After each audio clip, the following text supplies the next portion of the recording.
Hello everybody, my name's Llama Joe and welcome to my channel. Alright, we are back with the letter. Okay, Luke is having acid trip of memories that aren't his, so here we go. He entered the ballroom, heard some laughter, and now all of a sudden this crazy stuff's happening. Vague, unfamiliar images, dare I say, memories not mine, flash in my head, unbidden and unwelcome. Like a strong hammer strike to the head, threatening to crack my skull and split it in two. Whatever emotions they hold are muted. I'm nothing but a spectator. Still, its weight feels palpable. Though it doesn't take long for these sensations to get into my head. Through my eyes and my ears, it creeps up and buzzes in the spaces between. One after the other, they come at me, an unending flood that threatens to sweep me away for what feels like an eternity. Each one a show of both joy and suffering for those who have called this mansion their home. Each new scene is like a hammer to the head, threatening to crack my skull and split it in two. I can feel every little emotion in the blurry images that present itself in my head. I feel a part of these, like I've lived through them, though I know that it's not possible. Oh, their anger burns through me, that much is evident, but the pain more so. And above all of it, are the whispers. The voices calling, luring until one image emerges in vivid contrast with the others. When there's a shout of joy, my eyes snap open, looking for the culprit. That's when the whole room just changes. Everything is the same, yet everything isn't. Oh. There are people everywhere, laughing and dancing. I should be concerned about them, but my mind finds it easy to dismiss them as they fade in and out from nothingness. Instead, I find my concentration drawn to a man and a woman. Though one can only call them a lord and a lady going by their clothes. And oh, just see how happy the couple looks. Though the man's eyes are eerily blank, like he's not all there. His face is familiar though, in fact, they both are, but I can't quite place why. I don't know, maybe it's the pictures that are all over your house? Maybe. The two make for a pretty picture as they dance in the center of the ballroom. Even the phantom crowd's attention stay on them. It reminds me so much of Hannah and I during the early days of our marriage. The honeymoon years, they call it. We were happy then, too. All smiles and her sunshine, even with the normal dreary weather. Younger, we had less to worry about her. At least thought that way. I wished we could go on that way even with all that I did and had to do. But life has a way of catching up. There was work to be done.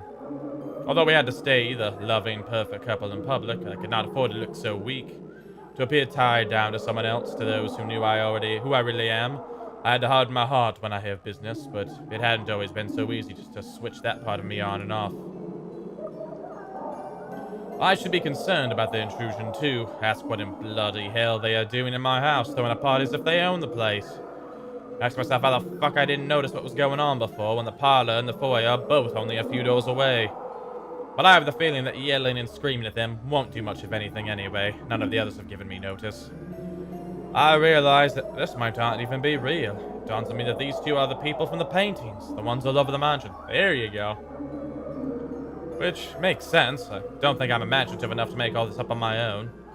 This must be a dream. Or a really horrible high. Just then, I can feel eyes on me as I contemplate the absurdity of the situation, yet I find it difficulty in trying to tear my eyes away from the two dancing. I manage, and I regret looking away. Oh. Uh-oh. The woman from the garden stands beside me. I can hear her rattling breath, menacing and chilling. Everything in me screams to run. But something pins me to the spot as she just looks at me, watching and waiting. The clamor of the voices fills the ballroom. Although they say such welcoming words, I do not feel comforted by the madness I'm experiencing. Their joyous voices turn sinister and foreboding to my ears. The chorus of people that shouldn't exist, threaten to overwhelm me, drown me even as I stand on dry land. The music still plays as the phantom quartet continues while I stand here, vulnerable and afraid. The dance has already ended, and I'm afraid that I might just be tonight's entertainment. Attention's all well and good until bollocks like this go down. These phantom people watch me, thousands of eyes scrutinizing, though they cheer for my return, cajole me to dance and join the merriment. There are eager hands all over, pulling me in every direction, but they do not move me enough to remove me from the woman's gaze. Listen. Can you not hear them as they welcome you home? Ugh. Your kind, our kind. You're one of us, my love. We are bonded by the blood we share. Oh no! If I thought the voices were overwhelming before, it is nothing compared to how they are now. Their voices are loud, speaking in unison and echoing ever on in the spaces of my head. They welcome me back, as if I've always belonged, as if I was meant to be here in the first place. They call me all these titles and names that do not belong to me, and that man's face, the one with the empty eyes, flashes again before me. Once, fleetingly, like a new memory having burned itself in my mind. I have to struggle for air when I come back to myself after. This isn't... The welcomes turn into screams at my protest, pained and desperate pleas for my help, telling me that it is my duty to stay. Telling me that I belong among them. To them. Gentle touches turn near threatening, the warning scratchings and the baring of teeth of predators before they truly maim someone. My mouth goes dry as I struggle to speak some sense in this hallucinatory madness, but I don't get the chance as they drown out my voice. Our Lord, my Prince. At her words, there is a compulsion to stay. Though my heart races in my chest, the fear I should be experiencing refuses to register in my head. Mind and body war with each other, nearly tearing me in two.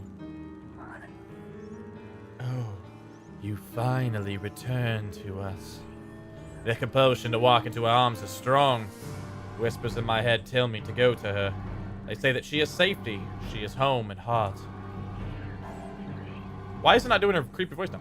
We have been waiting for so long. But repulsed at these thoughts, I wrench away and turn with a small gasp. Without hesitation, I start to make a run for it. I nearly falter when an angry shriek pierces the air, inhumane and monstrous. I don't dare look back, I just run. I didn't care if this is a drug-induced hallucination or not. Just run. Out of the ballroom. And out of the parlor. It's only then that I'm about to look back, hoping and praying to the God I scorn that it did not pursue me. I would have run all the way out of the mansion too if only someone didn't get in my way. I collide with a body much larger than mine and fall back to the ground, head spinning as I look up at the stained glass. Okay.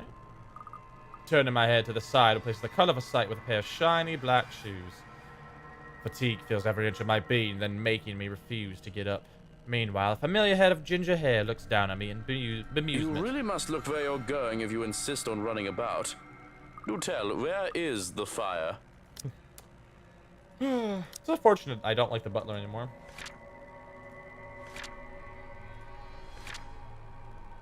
Alone, Luke heard voices coming from the nearby ballroom. When he decided to investigate, he was assaulted by memories not of his own. And at the center of it all is the same woman who appeared before him day before. Yeah, we're getting really close. I mean, really close to the, to November 1st, so. Oh, thank God you're here. I do hope you don't have a concussion. Can you count backwards from 15 to 1 for me? Oh, fuck off, you wanker. Just help me up. I do not think insulting me if you do have a concussion is a smart decision. But no, really. 15 to 1. That woman, she was here. I told you to keep an eye out for her. The other man offers an arm and pulls me up to my feet then. But before I can storm off and pull him to the ballroom, he anchors me down with one hand on my shoulder and the other touching the back of my head. No bruising or bump. That still does not mean that you don't have a concussion. If you are too lazy to count backwards, can you tell me your full name? Where are you currently? We don't have Lucille Mitchell Wright, and this is the only Right. card bloody fucking for you. But we don't have time for this. You must make and have the time to make sure you are not broken in the head. I have already sent security to scour the whole house when I saw you running out of the parlor, Dummkopf. If the woman is here, they will have her. You will only be slowing them down if you plan to interfere. When he points that out, I realize that there are guards starting to filter into the house as we speak, with some already searching the nearby rooms. Armed and uniformed men go about in pairs, making it so that the house is in a flurry of activity. He lets go of me then, with the knowledge that I'm not going to keel over anytime soon. I was hoping that you would be tired from dealing with the young miss on my return. Instead, you come running and hit your head. Such a troublesome boy.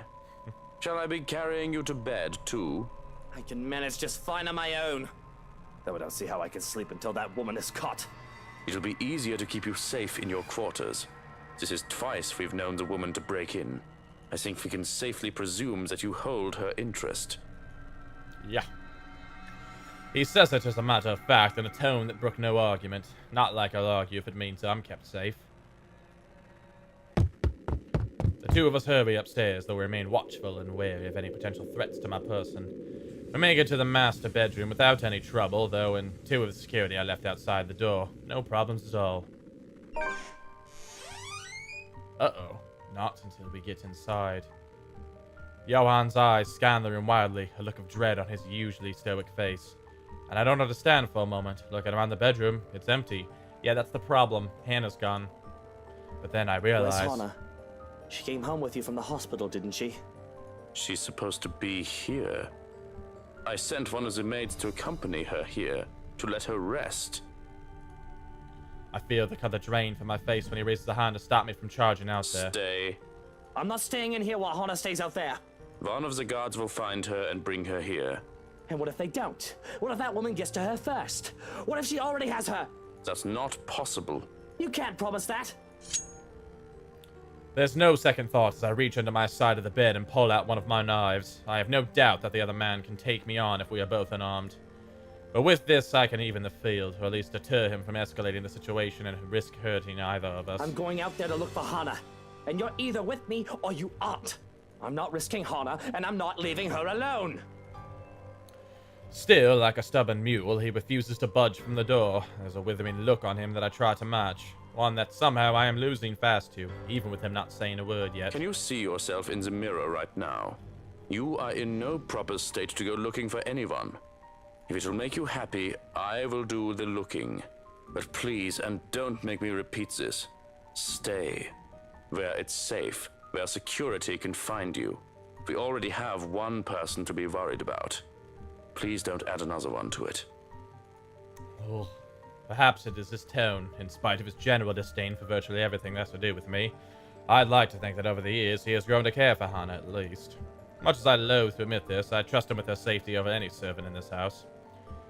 So, then a quiz. You have 2 hours, Shirokin. I don't think it'll take that long to find one missing woman in this house. 2 hours. Any more than that, and I'm going out there. Of course. Despite his words, he lingers. If I didn't know any better, I'd say he wants to make sure I get in that damn bed and sleep before he turns away from me. What am I, a child? Watching me and treating me like one. There's the reason why we will never get along. Well, what are you waiting for? And the knife? The knife stays. Very well. Only then does he seem to get the hint. With a nod, he leaves, locks and closes the door behind him. For a moment, I still hear his voice while he gives the guards outside firm instructions. Then a hush as soon as he departs and his footsteps fade away. One that doesn't quite last. As quickly as the silence settles, lightning flashes across the sky, followed immediately by the loud boom of thunder.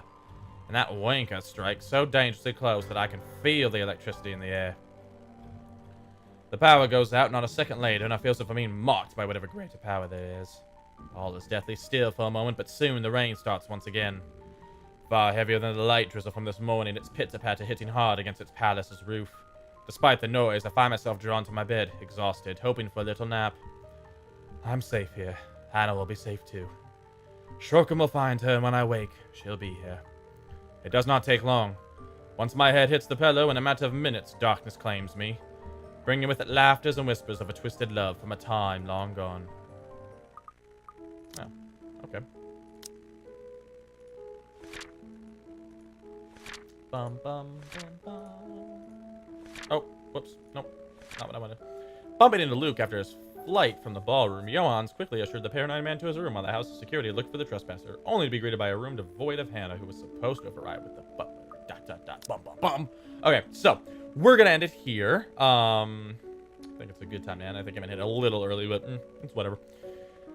Thank you guys so much for watching. It's starting to come together a little bit. We're not too far away from being right where we were at last time. I think it's gonna be a pretty big jump. One thing, well, since it's really early, we have time to take a quick peek.